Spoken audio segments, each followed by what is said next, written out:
ಪ್ರಥಮವಾಗಿ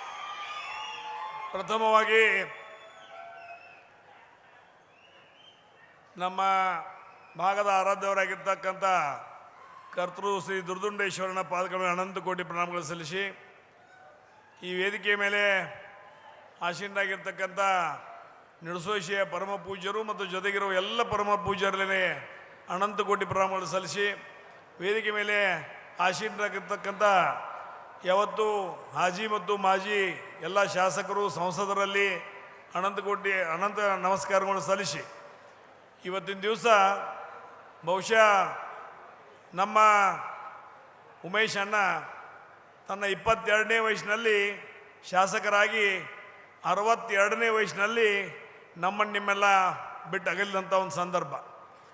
ಅವರ ಅಗಲಿಕೆ, ಅವರ 40 ವರ್ಷದ ಜೀವನ ಚರಿತ್ರೆ ರೈತರ ಜೊತೆಗೆ, ಯುವಕರ ಜೊತೆಗೆ, ಈ ಉತ್ತರ ಕರ್ನಾಟಕದ ಜೊತೆಗೆ ಅನೇಕ ಸಮಸ್ಯೆಗಳ ಜೊತೆಗೆ ಅವ್ರು ಹೋರಾಟ ಮಾಡಿದಂಥ ನನ್ನ ಅಣ್ಣ ಇವತ್ತು ನಿಮ್ಮ ಮುಂದೆ ಇಲ್ಲವ. ಆದ್ರೆ ಅವ್ನು ಮಾಡಿದ ಕೆಲಸ ಎಲ್ಲರೂ ಪ್ರತಿಯೊಂದು ಊರಾಗದಾವು, ಎಲ್ಲರೂ ಮನುಷ್ಯನಾಗದ ನಾವು. ಅದಕ್ಕೆ ಇವತ್ತು ನಮ್ಮಣ್ಣ ಎಲ್ಲ ಊರಾಗ ಕೆಲಸ ಮಾಡ್ಯಾನ. ನೀವೆಲ್ಲ ಹಂಗೆ ಬಂದಿಲ್ಲ, ನಿಮಗೆ ನಾವು ದುಡ್ಡು ಕೊಟ್ಟಿಲ್ಲ. ಉಮೇಶ್ ಅನ್ನೊಂದು ಅಣ್ಣಂದೊಂದು ಗ್ರಂಥ ಬಿಡುಗಡೆ ಐತಿ, ಬರ್ರಿ ಎಲ್ಲ ಊರಾಗ ಕೆಲಸ ಮಾಡಿದ್ರು ಅದ್ರೊಳಗೆ ಬರ್ದೈತಿ. ಉತ್ತರ ಕರ್ನಾಟಕದಾಗ ಏನು ಮಾಡ್ಬೇಕು ಅನ್ನೋದ್ರ ಬಗ್ಗೆನೂ ಬರ್ದಾನು. ಬಂದು ನೀವೆಲ್ಲ ಸಾಕ್ಷಿ ಆಗಿರತ್ತೇಳಿ ವಿನಂತಿ ಮಾಡ್ಕೊಂಡದಕ್ಕನ ಬರೇ ಕೇವಲ ಕತ್ತಿ ಮಾಡಿದ ಒಂದು ವಿನಂತಿಗೆ ಇವತ್ತು ದಿವಸ ನೀವೆಲ್ಲ ಕೂಡಿ ಇಲ್ಲಿ ಬಂದಿದ್ದೀರಿ ಅನ್ನೋ ಸಲುವಾಗಿ ನಾನು ತಮ್ಮೆಲ್ಲರಿಗೆ ಧನ್ಯವಾದಗಳನ್ನು ಹೇಳಲಿಕ್ಕೆ ಇಚ್ಛೆ ಪಡ್ತಾ ಇದ್ದೀನಿ. ಇವತ್ತು ನಾನು ಅನೇಕ ಜನರು ಉಮೇಶನ ವಿಷಯಗಳನ್ನು ಸಾಕಷ್ಟು ಜನರಿಗೆ ಗೊತ್ತಿರೋದಿಲ್ಲ. ಒಬ್ಬ ಮುಖ್ಯಮಂತ್ರಿಗಳು ಮಾತನಾಡಿದರು, ಒಬ್ಬ ರಾಜ್ಯಸಭಾ ಸದಸ್ಯರು ಮಾತನಾಡಿದರು, ಒಬ್ಬ ಕಾಂಗ್ರೆಸ್ ಪಕ್ಷದ ಹಿರಿಯ ನಾಯಕರು ಮಾತನಾಡಿದರು. ಇವತ್ತು ದಿವಸ BJPಯಲ್ಲಿ ಇದ್ಕೊಂಡು ಸಾಕಷ್ಟು ತೊಂದರೆಗಳನ್ನು ಅನುಭವಿಸಿ ಉಚ್ಚಾಟಿತರಾಗಿ ಸಹಿತ ಅವರು ಇವತ್ತು ದಿವಸ ಮಾತನಾಡಿದರು. ಇವತ್ತು ಜೈನ್ ಸಮಾಜದ ಅಭಯನ ಪಾಟೀಲರು ಮಾತನಾಡಿದರು, ಸಂಜಯ್ ಪಾಟೀಲರು ಮಾತನಾಡಿದರು. ಅನೇಕ ಜನ ಇವತ್ತು ದಿವಸ ಉದಾಸಿ ಅವರು ಅಲ್ಲಿಂದ ಬಂದು ಮಾತನಾಡಿದರು. ಇಷ್ಟೆಲ್ಲ ಮಾತನಾಡಬೇಕಾದ್ರೆ ಅವನು ಅನ್ಯೋನ್ಯವಾಗಿರ್ತಕ್ಕಂಥ ಸಂಬಂಧ, ಬಹುಶಃ ಜಾತ್ಯತೀತ ಪಕ್ಷಾತೀತ ನಾಯಕ ಯಾರಾದರೂ ಇದ್ರೆ ಅದು ನಮ್ಮ ಅಣ್ಣ ಇದ್ದ ಅಂತ ನಾ ಇವತ್ತು ದಿವಸ ಭಾಳ ಹೆಮ್ಮೆಯಿಂದ ನಾ ಹೇಳ್ತೀನಿ. ಮತ್ತು ನೀವು 8 ಸಲ ಚುನಾವಣೆಗೆ ನಿಂತರ ಬೇರೆ ಬೇರೆ ಚಿನ್ನ ಮ್ಯಾಗ 5 ಸಲ ಆರಿಸಿ ಕಳಿಸಿದಿರಿ. ಬರೇ ನನಗೆ ಯಾವ ಚಿನ್ನ ಬೇಕಾಗಿಲ್ಲಪ್ಪ, ಸಾವುಕಾರ ಹೆಸರು ಎಲ್ಲೈತೆ ಅದ್ರ ಮುಂದೆ ನಮ್ಮ ಸಿಕ್ಕ ಹಾಕ್ತಂತೇಳಿ ನೀವು ಒಂದು ದಿವಸ ಆಯ್ಕೆ ಮಾಡಿಕೊಟ್ಟಿದ್ದೀರಿ. ಆದರೆ ನಂದು ಅಪೇಕ್ಷೆ ಇನ್ನೊಂದು 8-10 ವರ್ಷ ಹೋಗಿರ್ಬೇಕಾಗಿತ್ತು. ಆ 8-10 ವರ್ಷ ಇದ್ದಿದ್ರೆ ಈ ಉತ್ತರ ಕರ್ನಾಟಕದ ಚಿತ್ರನೇ ಬೇರೆ ಮಾಡ್ತಿದ್ದ ಅನ್ನೋಂಥ ಆತ್ಮವಿಶ್ವಾಸ ನನಗಿತ್ತು ಅನ್ನೋ ಮಾತನ್ನು ಈ ಸಂದರ್ಭದಲ್ಲಿ ಹೇಳ್ತಾ ಇದ್ದೀನಿ. ಇವತ್ತು ಅನೇಕ ವಿಷಯಗಳನ್ನು ಕೆಲವೊಂದು ಸಂದರ್ಭದಲ್ಲಿ ನಾವು ಹೇಳಬೇಕಾಗ್ತದೆ. ಇವತ್ತಿನ ದಿವಸ ತಾವೆಲ್ಲ ತಮ್ಮ ಊರಿನಿಂದ ಇಷ್ಟ ಸೋಯಾಬೀನ್ ರಾಶಿ ಅದಾವೆ, ನನಗೆ ಗೊತ್ತೈತಿ, ತ್ರಾಸ ಆಗ್ತೈತಿ. ನಿಮಗೆ ಹೊಲದಾಗ ರಾಶಿ ಬಿಟ್ಟು ಬಂದಿದ್ದೀರಿ, ಗೊತ್ತೈತಿ. ಆದರೂ ಎಲ್ಲ ನಿಮ್ಮ ತೆಗೆದ ಬಿಟ್ಟು ಇವತ್ತು ದಿವಸ ನಮ್ಮ ದೊಡ್ಡ ಸಾಹುಕಾರ ಸಲುವಾಗಿ ನಾವು ಬರ್ತೀವಿ ಅಂತೇಳಿ ಇವತ್ತು ದಿವಸ ನೀವು ಬಂದಿದ್ದೀರಿ. ಆ ದೊಡ್ಡ ಸಾಹುಕಾರ ಮ್ಯಾಗಿನ ಪ್ರೀತಿಗೆ ಇವತ್ತು ದಿವಸ ನೀವು ಬಂದಿದ್ದೀರಿ. ಆ ಭಾವನೆ ಇಟ್ಟುಕೊಂಡು ಇವತ್ತು ವಿಶೇಷವಾಗಿ ಉತ್ತರ ಕರ್ನಾಟಕದಲ್ಲಿ ಅಥವಾ ಕರ್ನಾಟಕದಲ್ಲಿ ಕಾಣದ ಕೈಗಳು ಇವತ್ತಿನ ದಿವಸ ನಮ್ಮ ಇನ್ನುಳಿದ ಎಲ್ಲ ಸಮಾಜ, ಇವತ್ತು ಹಾಲ್ಮ ಸಮಾಜ ಇರ್ಬೋದು, ಲಿಂಗಾಯತ ಸಮಾಜ ಇರ್ಬೋದು, ಜೈನ್ ಸಮಾಜ ಇರ್ಬೋದು, ಇವತ್ತು ಎಲ್ಲ ಸಮಾಜಗಳಲ್ಲಿ ಇವತ್ತು ದಿವಸ ಕಾಣಲಾರದ ಕೈಗಳು ಇವತ್ತು ದಿವಸ ನಮ್ಮ ಬೇರನ್ನು ಕಟ್ ಮಾಡಕತ್ತಾರ. ಅದರ ಸಲುವಾಗಿ ಇವತ್ತಿನ ದಿವಸ ಬಸವನಗೌಡ ಪಾಟೀಲ್ರನ್ನ ನಾನು ಭಾರತೀಯ ಜನತಾ ಪಕ್ಷಕ್ಕೆ ಹೈಕಮಾಂಡ್ದವರಿಗೆ ವಿನಂತಿಯನ್ನು ಮಾಡ್ತಾ ಇದ್ದೇನೆ. ನನ್ನ ತಾಲೂಕಿನ ಮತಕ್ಷೇತ್ರದ ಹುಕ್ಕೇರಿ ತಾಲೂಕಿನ ಜನರ ಮುಖವಾಗಿ, ನನ್ನ ಬೆಳಗಾವಿ ಜಿಲ್ಲೆಯ ಜನತೆ ಪರವಾಗಿ, ಉತ್ತರ ಕರ್ನಾಟಕದ ಜನರ ಪರವಾಗಿ ನಾನು ಇವತ್ತು ದಿವಸ ಹೈಕಮಾಂಡಲ್ಲಿ ವಿನಂತಿಯನ್ನು ಮಾಡ್ತಾನೆ. ಆದಷ್ಟು ಬೇಗ ಬಸವನಗೌಡ ಪಾಟೀಲ್ರನ್ನ ಭಾರತೀಯ ಜನತಾ ಪಕ್ಷಕ್ಕೆ ಸೇರಿಸ್ಕೊಳ್ಬೇಕು ಅನ್ನೋಂಥ ಮಾತನ್ನು ಈ ಸಂದರ್ಭವನ್ನು ಹೇಳಕ್ಕೆ ಇಚ್ಛೆ ಪಡ್ತಾರೆ. ಅವ್ರು ಸೇರ್ಕೊಳ್ಬೇಕು. ಅವ್ರಿಲ್ಲದ ಉತ್ತರ ಕರ್ನಾಟಕ ಬಡವಾಗ್ತೈತಿ. ನಮ್ಮನ್ನು ಹೇಳೋರು ಕೇಳೋರೆಲ್ಲ ಆಗ್ತಾರೋ. ಅದರ ಸಲುವಾಗಿ ಇವತ್ತು ದಿವಸ ಬಸವನಗೌಡ ಯತ್ನಾಳ್ ಪಾಟೀಲ್ರನ್ನ ಯಾವುದೇ ಷರತ್ತುಗಳನ್ನ ಹಾಕದೆ ಉತ್ತರ ಕರ್ನಾಟಕದ ಹೊರದೈ ಸಾಮ್ರಾಟ್ನಂದಿರ್ತಕ್ಕಂಥ ಬಸವನಗೌಡ ಪಾಟೀಲರನ್ನ ಕೂಡಲೇ ಭಾರತೀಯ ಜನತಾ ಪಕ್ಷ ತಗೊಳ್ಬೇಕು ಅನ್ನುವಂಥ ಒತ್ತಾಯವನ್ನು ನಾನು ಭಾರತೀಯ ಜನತಾ ಪಕ್ಷಕ್ಕೂ ಮಾಡ್ತೀನಿ. ವೈಯಕ್ತಿಕವಾಗಿ ಅವ್ರು ತಗೊಂಡ್ರೆ ತಾವು ಬರಬೇಕಂತ ಒಂದು ದಿವಸ ಬಸವನಗೌಡ ಯತ್ನಾಳ್ ಅವರಿಗೂ ನಾ ಈ ವಿನಂತಿಯನ್ನು ಮಾಡ್ತೀನಿ ಮಾತನ್ನ ಈ ಸಂದರ್ಭದಲ್ಲಿ ಹೇಳಲಿಕ್ಕೆ ಇಚ್ಛೆ ಪಡ್ತಾ ಇದ್ದೀನಿ. ಅದೇ ತೆರನಾಗಿ ಉದಾಸಿಯವರು ಮಾತಾಡಿ ಹೋದ್ರು. ಉದಾಸಿಯವ್ರದ್ದು ಪರಿಸ್ಥಿತಿ ಹೆಂಗಾತು. ಉದಾಸಿಯವರು ಸ್ವತಂತ್ರ ಇವತ್ತು ಭಾರತೀಯ ನಮ್ಮ ಜನತಾ ಪರಿವಾರದಿಂದ ಬಂದಂಥ ಜನ ಬಂದು ಕಡೆಗೆ BJP ಜಾಯ್ನಿಂಗ್ ಎಲ್ಲ ಮಾಡಿದ್ರು. ಆಕಸ್ಮಿಕ ಅವರು ಅಧಿಕಾರದಾಗೆಲ್ಲ ತಿರ್ಕೊಂಡ್ರು. ಅವರು ತಿರ್ಕೊಂಡಾಗ ಸ್ವತಃ ನಾನು ಹೋಗಿ ಹೇಳಿ ಶಿವಕುಮಾರ್ MP ಅದಾನ ಖರೆ ಈ ಸಲ ಅವರ ಸೊಸಿಗೆ ನೀವು ಟಿಕೆಟ್ ಕೊಡ್ರಿ, ಆರಿಸ್ತವ್ರ ಜವಾಬ್ದಾರಿ ನಂದೈತಿ, ಅವ್ರ ಸೊಸಿಗೆ ಟಿಕೆಟ್ ಕೊಡುವಂತ ನಾನು ಹೋಗಿ ವಿನಂತಿ ಮಾಡಿ. ಆದರೆ ಕೊನೆ ಹಂತಕ್ಕೆ ಅದನ್ನು ಕೊಡಲಿಲ್ಲ, ಬೇರೆದವ್ರು ಕೊಟ್ಟರು. ಬೇರೆಯವ್ರು ಕೊಟ್ಬಿಡಿ ಒಂದು ದಿವಸ BJP ಅಲ್ಲಿ ಸೋಲೋದ್ರ ಮುಖಾಂತರ ಇನ್ನೊಂದು ಕಾಂಗ್ರೆಸ್ ಒಂದು ದಿವಸ ಆಯ್ಕೆಯಾಗಿ ಬಂತು. ಅದಕ್ಕೂ ಅದು ಮಣಿತನ ಇವತ್ತು ದಿವಸ ಆ ಒಂದು 3-4 ಜಿಲ್ಲೆಗಳಲ್ಲಿ ಉದಾಸಿ ಮಣಿತನ ಸಹಿತ ತನ್ನದೇ ಆಗಿರ್ತಕ್ಕಂಥ ಹೋಟನ್ನು ಹೊಂದಿದೆ. ಅದಕ್ಕೆ ಬರುವಂಥ ದಿನಮಾನಗಳಲ್ಲಿ ಶಿವಕುಮಾರ್ ಉದಾಸಿ ಅವರನ್ನು ಸಹಿತ ವಿಧಾನಸಭೆಯ ಒಬ್ಬ ಸದಸ್ಯ ನನ್ನ ಸಲುವಾಗಿ ಟಿಕೆಟ್ ಕೊಡಬೇಕು ಅನ್ನೋಂಥ ಮಾಗಣಿಯನ್ನು ನಾನು ಮಾಡಲಿಕ್ಕೆ ಇಚ್ಛೆ ಪಡ್ತಾ ಇದ್ದೀನಿ. ನಮ್ಮ ಅಣ್ಣ ಹೇಳ್ತಿದ್ದ, ನಮ್ಮ ಅಣ್ಣ ಹೇಳಿದ್ದು ನನಗೆ, ಇಲ್ಲ ರಮ್ಯಾ ನನಗೇನು ಯಾವಾಗ ಆಕೈತೆ ಗೊತ್ತಿಲ್ಲ, AB ಪಾಟೀಲ ನಾನು ಕೂಡಬೇಕಂತ ವಿಚಾರ ಮಾಡಿದೆವು, ಅದನ್ನು ಬಸವನಗೌಡ ನಡುವಾಗಿ ಮಾಡಾಕತ್ತಾನ, ಇಬ್ಬರು ಕೂಡಿದ್ವು ಅಂದ್ರೆ ಎಲ್ಲ ಸರಿ ಆಗ್ತೈತಿ ಅಂತ ನನ್ನ ಮುಂದೆ 2 ಸಲ ಅಂದ. ಅವಾಗ ಅಂದಾಗ ನನಗೊಂದು ಮಾತು ಹೇಳಿದ, ಯಾವಾಗ ನನಗೆ ಏನ್ರಿ ಆದ್ರೆ ನೀ ಯಾರ ಕಡೆ ಹೋಗಬೇಡ, ಪ್ರಕಾಶ್ ಹುಕ್ಕೇರಿ, ಪ್ರಭಾಕರ್ ಕೋರೆ, AB ಪಾಟೀಲ್ರನ್ನ 3 ಮಂದಿನ ಏನ್ರ ಕೇಳಿ ನೀ ಹೆಜ್ಜೆ ಇಡೋಂತ ನನಗೆ ಹೇಳಿದ್ದ. ಆ ಪ್ರಕಾರ ಪ್ರಕಾಶನ ಹುಕ್ಕೇರಿ ಇರೋದು, ಪ್ರಭಾಕರನ ಕೋರೆ ಇರ್ಬೋದು, ಕುಮಾರನ ಅಂದರೆ AB ಪಾಟೀಲ್ ಇರೋದು, ಅವ್ರ ಗಮನಕ್ಕೆ ವಿಷಯಗಳನ್ನ ತಂದು ನಾ ಇವತ್ತು ದಿವಸ ಹೆಜ್ಜೆಯನ್ನು ಇಡಾಕತ್ತೀನಿ. ಆದರೆ ಇವತ್ತಿನ ದಿವಸ ಮೊನ್ನೆ ಹೇಳಿದ್ನಿ, ಇದೀಗ ಅವ್ರು ಹೇಳಿದರು ಭಾಷಣ ಮಾಡುವಾಗ ಇವತ್ತು ದಿವಸ ಈರಣ್ಣ ಕದಡಿ ಅವರು ನೋವಿನ ಮನುಷ್ಯನಿಂದ ಹೇಳಿದರು, ಉಮೇಶ್ ಕತ್ತಿಯವರು ತೀರಿ ಹೋದ ನಂತರ ರಮೇಶ್ ಕತ್ತಿ ಯಾಕೆ ಹಿಂಗಾದ, ಯಾಕೆ ಸುಮ್ಮನಾದ ಅಂಥೇಳಿ.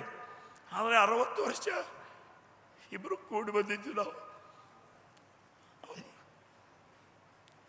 ಜೋಡಿ ಅಂತ ಸತ್ ಕೂಡಲೇ ಅವನು ತೀರಿ ಹೋಗೋಣ ನನಗೆ ಏನು ಮಾಡ್ಬೇಕು ಅನ್ನೋದು ತಿಳಿಲಿಲ್ಲ. ಆದರೆ ಈಗ ತಿಳಿಯಾಕತ್ತದ್ದಿ, ಅದಕ್ಕೀಗ ನಾವು ಮೈ ಕೊಡವಿ ಎದ್ದೆವು. ಇನ್ನು ಬರುವಂಥ ದಿನಮಾನಗಳಲ್ಲಿ ಇದೇ ಹುಕ್ಕೇರಿ ತಾಲೂಕಿನಿಂದ ಸುಲ್ಟ್ರ ಗಾಳಿಯನ್ನು ಬೆಳಗಾವಿ ಜಿಲ್ಲೆ ಉತ್ತರ ಕರ್ನಾಟಕಕ್ಕೆ ತರುತ್ತೀವಿ ಅನ್ನೋ ಮಾತನ್ನು ಹೇಳಲಿಕ್ಕೆ ಇಚ್ಛೆ ಪಡ್ತಾ ಇದ್ದೀನಿ ನಾನು. ಈ ಕಾಣದ ಕೈಗಳು ಎಲ್ಲೆಲ್ಲಿ ಏನೇನು ಮಾಡಾಕತ್ತಾವ ಅನ್ನೋದ್ರ ಬಗ್ಗೆ ಸಂಪೂರ್ಣ ಜ್ಞಾನ ನನಗದ, ಸಂಪೂರ್ಣ ಅರಿವದ.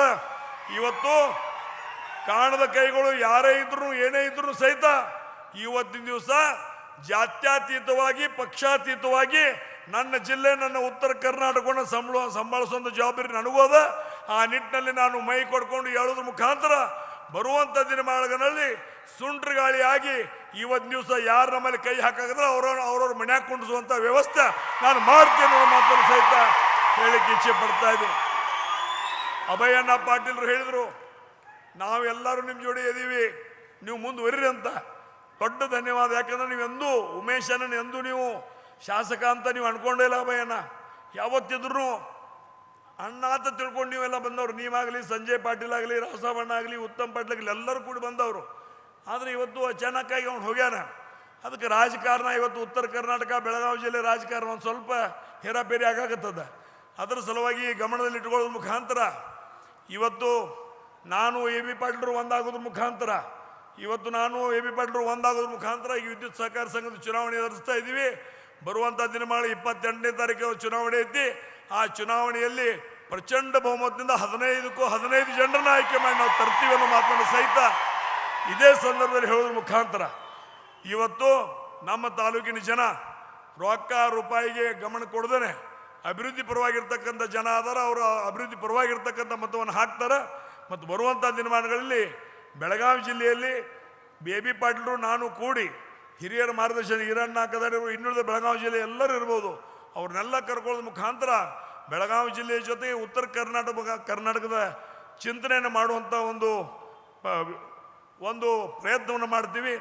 ಆ ನಿಟ್ಟಿನಲ್ಲಿ ತಾವು ಸಹಿತ ಬಸನಗೌಡ ಯತ್ನಾಳ್ ಅವರಿಗೆ ನಾ ಹೇಳಿಕೆ ಇಚ್ಛೆ ಪಡ್ತಾ ಇದ್ದೇನೆ.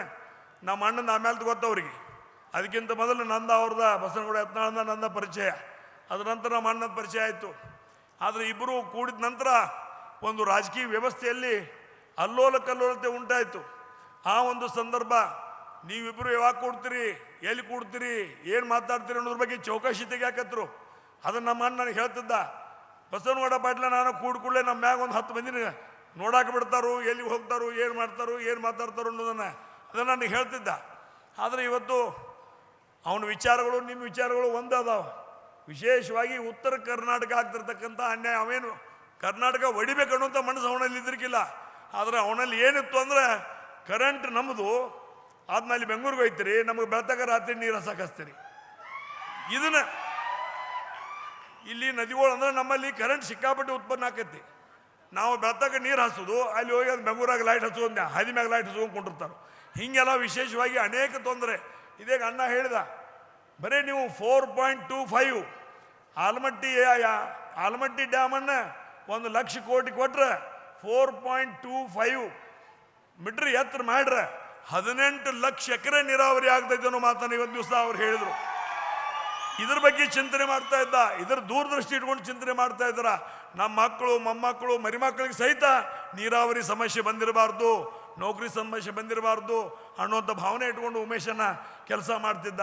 ಆದರೆ ಅವನು ಇವತ್ತು ನಮ್ಮ ನಡು ಇಲ್ಲ. ಆದರೆ ಅವನ ವಿಚಾರಗಳು ಇವತ್ತು ದಿವಸ ಪುಸ್ತಕದಾಗ ಅದಾವ. ಆ ಪುಸ್ತಕನ ಮುಂದಿಟ್ಟುಕೊಂಡು ಅವನ ಮಾರ್ಗದರ್ಶನದಲ್ಲಿ ಅವನನ್ನು ಜೀವಂತವಾಗಿ ಇಡೋ ಸಲುವಾಗಿ ಅವನು ಕಂಡಿರ್ತಕ್ಕಂಥ ಕನಸುಗಳನ್ನು ನನಸು ಮಾಡುವತ್ತ ನಾವು ನೀವೆಲ್ಲ ಪ್ರಯತ್ನ ಮಾಡೋಣ. ಇವತ್ತು ದಿವಸ ಎಲ್ಲ ವೇದಿಕೆ ಮೇಲೆ ಜಾತ್ಯತೀತವಾಗಿ ಪಕ್ಷಾತೀತವಾಗಿ ನಾಯಕರು ಬಂದಿದ್ದಾರೆ. ನೀವು ಸಹಿತ ನಮ್ಮ ತಾಲೂಕಿನಲ್ಲಿ ಮೊದಲಿಂದ ವ್ಯವಸ್ಥೆ ಐತಿ, ಜಾತ್ಯತೀತ ಪಕ್ಷಾತೀತ ಅನ್ನೋದು ನಮ್ಮ ಹುಕ್ಕೇರಿ ತಾಲೂಕಿಗೆ ಸಂಬಂಧನೇ ಇಲ್ಲ.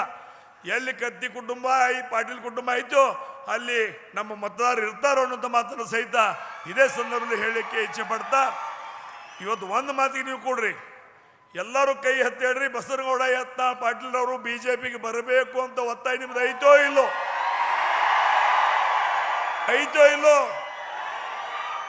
ಬಸನಗೌಡ ಪಾಟೀಲ್ರ ನನ್ನ ಪ್ರಶ್ನೆ ಅಲ್ಲ, ನಿಮ್ಮದು ಪ್ರಶ್ನೆ ಅಲ್ಲ, ಜನರ ಪ್ರಶ್ನೆ ಐತಿ.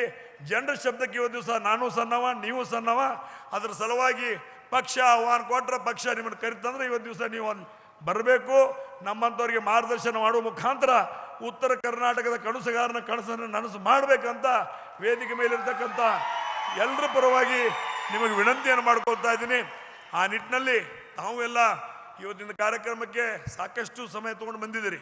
ಇನ್ನು ನನ್ನ ಭಾಷಣ ಮುಗಿದ ನಂತರ ಒಬ್ಬರು ಶ್ರೀಗಳು ಮಾತಾಡ್ತಾರೆ, ಒಂದು 10 ನಿಮಿಷ ಕುಂತು ಈಗಾಗಲೇ ಬೆಳಿಗ್ಗೆ ಬಂದವ್ರು ಊಟ ಮಾಡಿದಿರಿ, ಹೋಗೋ ಮುಂದೆ ಮತ್ತಿನ ಊಟದ ವ್ಯವಸ್ಥೆ ಐತಿ, ಮತ್ತು ಊಟ ಮಾಡ್ಕೊಂಡು ಹೋಗೋಕ್ರೆ ಒಂದು 10 ಮಿನಿಟ್ ಶ್ರೀಗಳದ ಪ್ರವಚನ ಮುಗಿದ ನಂತರ ತಾವು ಊಟಕ್ಕೆ ಹೋಗಬೇಕು. ಇವತ್ತಿನ ಕಾರ್ಯಕ್ರಮಕ್ಕೆ ಎಲ್ಲರೂ ಬಂದು ಶೋಭೆ ತಂದದಕ್ಕೆ ಕತ್ತಿ ಕುಟುಂಬದ ಪರವಾಗಿ ಧನ್ಯವಾದಗಳನ್ನ ಈ ಸಂದರ್ಭದಲ್ಲಿ ಹೇಳಲಿಕ್ಕೆ ಇಚ್ಛೆ ಪಡ್ತಾ ಇದ್ದೀನಿ.